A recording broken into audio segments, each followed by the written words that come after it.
Alright, gotta get this flatbed out for some more fencing. Pop open this door quick. And we'll get those posts put on the side kick and put the wire. Meet the Peterson family. Our dad, the three Peterson brothers, and our families farm together in central Kansas. Our family farm started in 1882 and has been raising cattle and crops ever since. Please subscribe to this channel and give us a like and a comment if you enjoy the video. Happy Thanksgiving week, everybody. Hope you're excited to eat some turkey and gather with family. That's what we're going to be doing this Thursday. We might eat some beef too. Yeah, we might eat some beef. We like beef the best. But before we get started with today's video, we wanted to say thank you to some of the sponsors that help bring videos like these to you guys. First is 811 Call Before You Dig. They have been probably our longest sponsor ever since, I think, 2014. Anytime you're ripping, digging, fencing, tiling, if you're ever digging into the ground, you should call 811 before you dig to avoid hitting underground lines. Our next sponsor is Kubota. Kubota equipment is even manufacturing really close to our headquarters now in Salina, Kansas. They're building several different things, including skid steers there. But we utilize their M7 year round, as well as the haying equipment, the baler, rake, and DMC. And we also want to say thank you to Capstan. We've been using their nozzle control system on our sprayer. Also TopCon we've been using their monitors in our planter, drill, and sprayer, and have enjoyed being able to use those for variable rate. You can control lots of different things, and they're running our auto steer. Also, thanks to S&S Powerlift, we installed this door from them right behind us. And thanks to Sioux Steel and Air Equip, which we've run a lot of cattle through their chute this year. And then our newest sponsor is Farm Rescue. Repping that hoodie. Repping the hoodie, and Crosby's barking for him. He likes Farm Rescue. So Farm Rescue is our newest sponsor. Been working with them for a few weeks, and Farm Rescue basically helps farm families in crisis. Say a farmer dies or has a severe injury, can't harvest their crops. Farm Rescue will come in and provide support, harvest their crops for them, things like that. Definitely check out that organization. We'll put a link in the description of this video. So yeah, I just wanted to give a real quick shout out to some of the sponsors we've been working with, and these are just from this year. We've worked with lots of other companies as well in the past. And so thank you to those companies for sponsoring our videos. Thanks to you guys all for watching. Were you going to say watching us? Yeah, for all our viewers watching us. Yeah. Yep, thanks to everyone who watches our videos. We appreciate you guys. It's what helps keep this YouTube channel going, this Facebook page going. And yeah, happy Thanksgiving, everybody. All right, back to fencing. Yeah, you're a dandy. You're a big boy.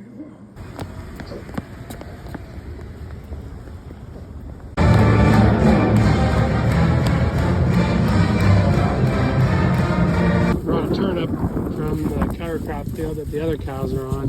Just don't want them to try to eat my fingers. You want the whole thing?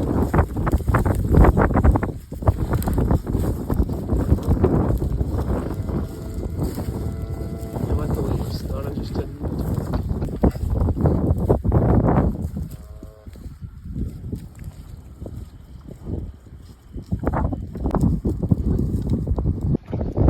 Alright, we're sorting a group of cattle. We bought a ranch set from Kingman, Kansas.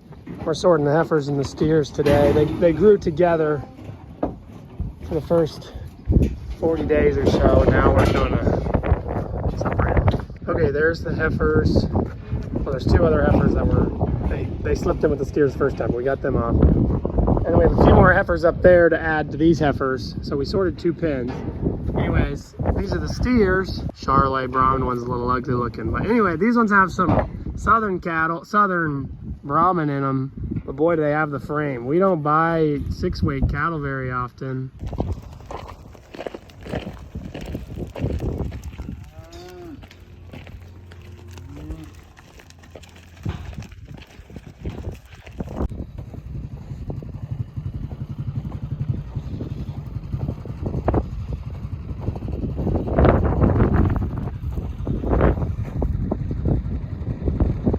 (19, 20, 21, 22, 23, 24, 25, 26, 27,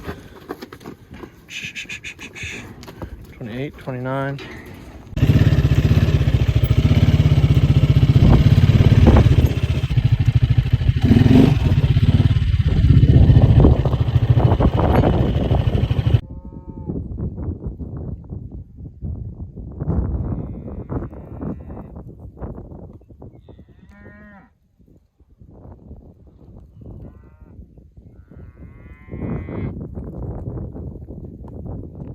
Okay, so I'm out here trying to decide how long to leave the cows, well, the fall pairs on this forage cover crop. There's lots of leaf matter and stuff still on the ground. Last year we left them on the cover too long before moving them to a milostock field. This year I think we're gonna just move them before they eat all these leaves and eat the stems, and just leave that out here as more protective to the surface. You can see here where the roots are in place.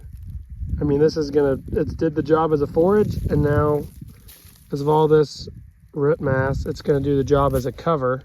And of course the manure pads left out here too are beneficial to the soil. But anyways, it's gonna help with erosion over the winter and feed the soil a little bit if we just leave more of this organic matter out here. And the cows will be happier to get to move because they will have fresh 6 foot tall sorghum sudan and millet on this field across the road. So they will be real happy with the move as well.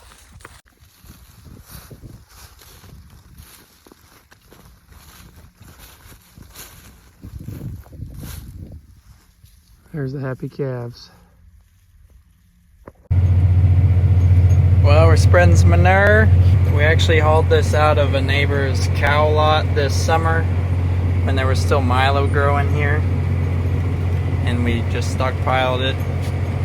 Now we're getting it spread, so should help this ground for the years to come. I had about half the pile left over there, so I'm hoping to get it all done before it's time to go home. We thought about bringing the other spreader over here to make it go faster, but it's a little ways away, and we've had other stuff to do. Not quite as efficient that way, but as far as spreading out the labor, sometimes it's the thing to do. A lot of times I spread it down in the back and then I get closer to the pile or whatever, but the way this was, I'm just spreading it down the field and driving back. So that's not the most efficient either, but we're gonna get it spread across most of this field. But I kind of put it the thickest on this knoll where the ground's poorest. But the rest of the field's pretty flat. We're just kind of spreading it out. Probably not as thick as we sometimes do, just spreading it out just to kind of do a little good everywhere.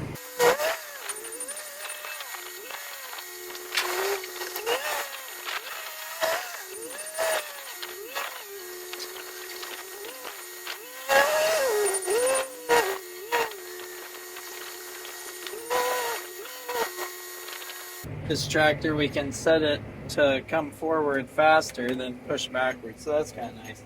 And we can put them all on timers so that you just click the button and it does the rest for you. It clicks it off on its own. So it's just the same round trip. Dad traded me off. So we're drilling the last of our cover crops, which we're just doing on a few acres. Just gonna put some wheat seed straight into this back tank. Hopefully it'll work pretty good. I was gonna put a tube down, but I think I can just lower the auger, and then I'll be able to stretch this triticale a little. I'll cut it to like a 2/3 rate and put a third wheat, make it last longer. That kind of cheapens up my seeding costs. We won't have as much wheat to sell out of the bin, but it's kind of like selling wheat for $15 a bushel or whatever we had to pay for this seed. So we could use wheat for all cover crops, but all our cover acres, but the way I understand it, triticale or rye are much deeper rooting, do more for the soil. We use triticale instead of rye because it heads out later, and also rye is just kind of a bad word here in central Kansas wheat country. We don't really like rye. We don't like the risk of it going to seed or whatever. Not that there's not that risk with triticale, but that's what we're doing. I'd say we're doing about the same amount of acres as last year, maybe a little less. We're basically doing it on the most vulnerable acres, and I'm also doing a couple places where I'll kind of have side-by-side comparison. We've found the last couple years or whatever is the fields that get rain produce more. It doesn't seem the cover crop does affect the moisture some, but just the super low rainfall has been what's killing us. So at some point you need rain no matter what your practice is. Getting started feeding here. You can see Nathan out drilling. There's cows still out there, but we're hoping to have them moved in a couple days. Okay, I'm doing my dad's chores a couple mornings this week. Nathan's doing mine. And so it's a little bit different. I'm feeding all the different pens, all the pens that I'm not used to pulling up and feeding full amounts to, I'm feeding full amounts to. And all the pens I'm used to feeding, I'm driving right past. And there's like a rhythm in my head of doing, you know, chores twice a day for months and months, that now I'm doing different things. So it's like I have to be disciplined in my brain of not feeding the wrong pens and feeding small amounts with this wagon, smaller cattle instead of those bigger amounts out of the other wagons. There's Nathan getting down to load his next load, and loader's ready for him. So they gotta find ways to do this to themselves. Oh, come on, dude. I got him out. There he runs away. He was tired of that. Let's have this, you know, fence built right up to where the water is. And we have this water split to where it can water a couple different pins, but they find their way to get their heads stuck places. Cattle are curious creatures, that's for sure. Of all things, they're curious. Gets them into trouble. Planting cover crop after corn, before beans. Putting some triticale in. Can you say triticale? All right, so Brighton and I got this field drilled this morning. This was a cornfield, or we finished it. Nathan started it. We weren't gonna drill it because it was so dry, but then we got several rains there in the last couple weeks, and so moisture to plant into. And then there's another chance of rain this weekend. So seemed like a good idea to go ahead and put that cover on, and then we'll plant soybeans directly into that triticale next spring. The wheat is coming up nicely here on both sides of the road. So those rains were really good for the wheat. I have not been working on the farm a ton these last couple weeks. I've been catching up on stuff around the house, taking care of this girl back here, helping Bricanna with steel. Okay, the 154 was the real thin cow that had twins. She's now got pretty good flesh to her right there. There's her calf, who also looks good. She's not having to raise that second one. Gave the fall pairs a snack. There's the happy calves.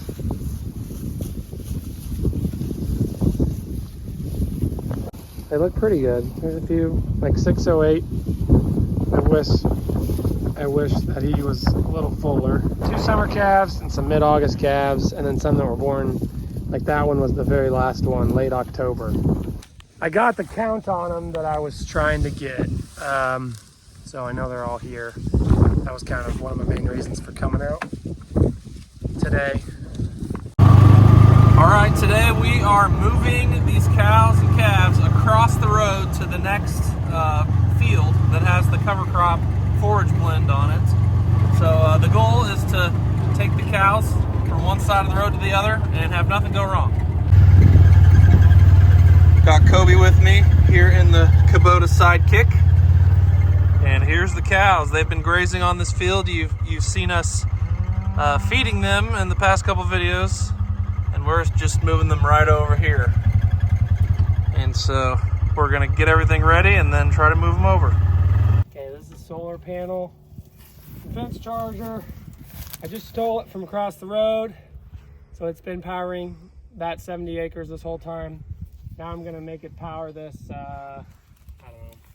We're just starting out with like a third of this side. 240, so. And it was 2 wires, because they were baby calves, and we haven't had any problems with them. Now we're gonna go to a single wire, because the calves are 3 months old.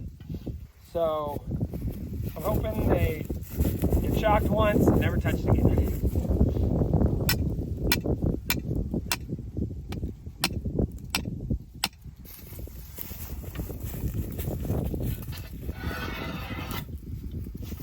So you got to connect the solar panel to the battery the same way you connect the fence charger to the same battery. Makes the batteries last, I mean, sometimes they can last the whole summer. But some batteries will still wear out with the charger on them. But we have 2 telephone pole spans with no wire. We're going to lead them across, and once they're in here, then we'll put up the wire in the post. Sounds good. Come on, cows.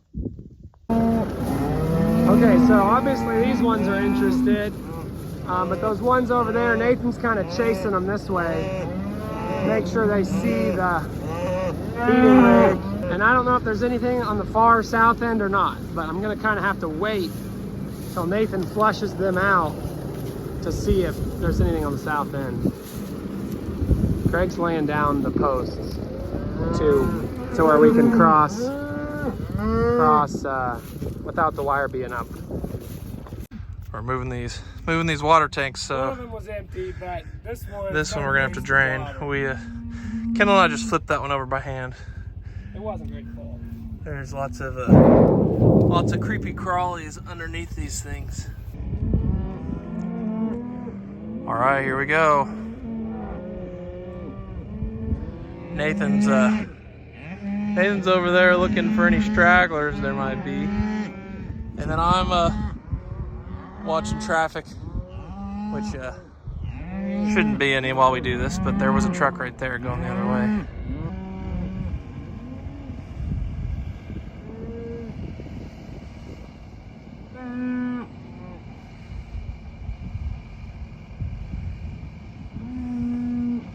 So there, Kendall's feeding them a pile there to help entice them over.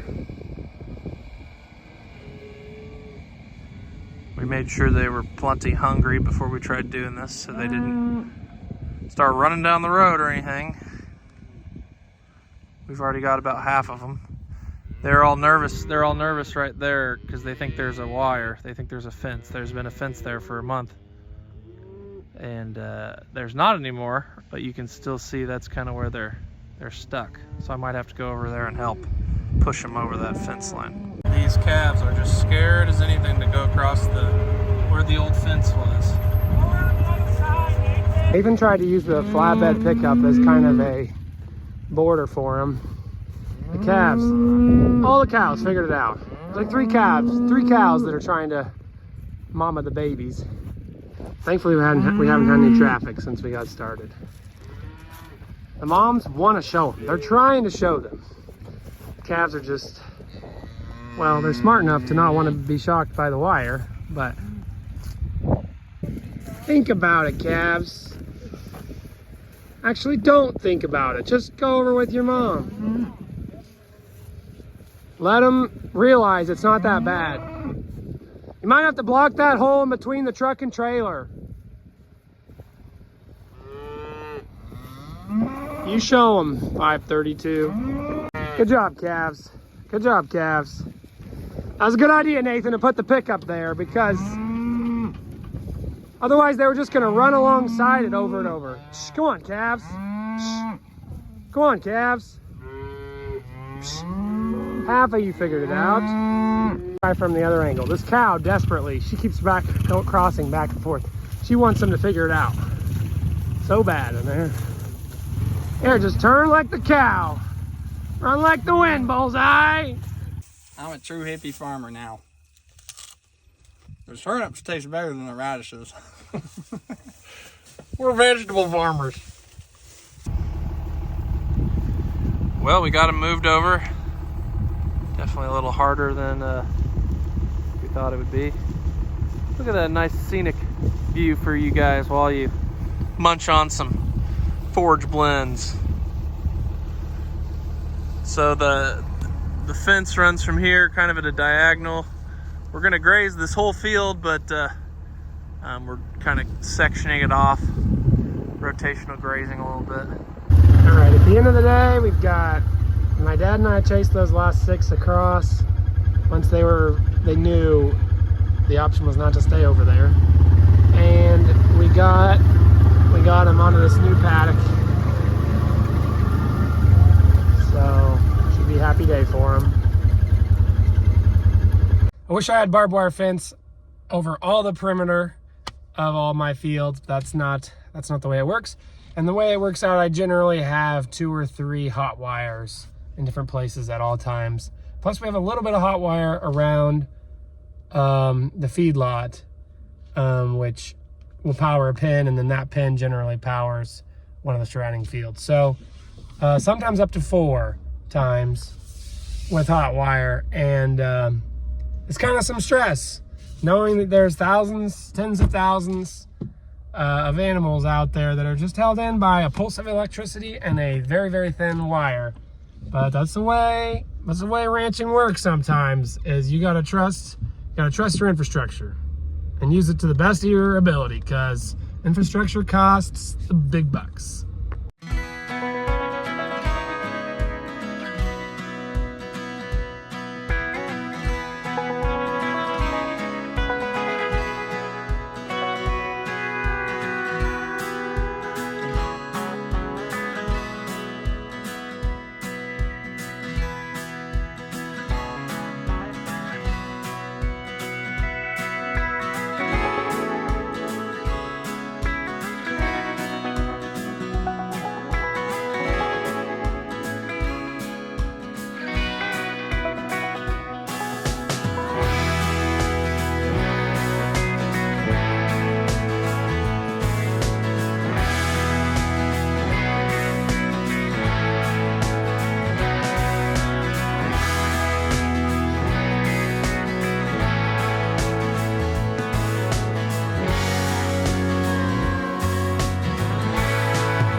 Thanks for watching, everyone.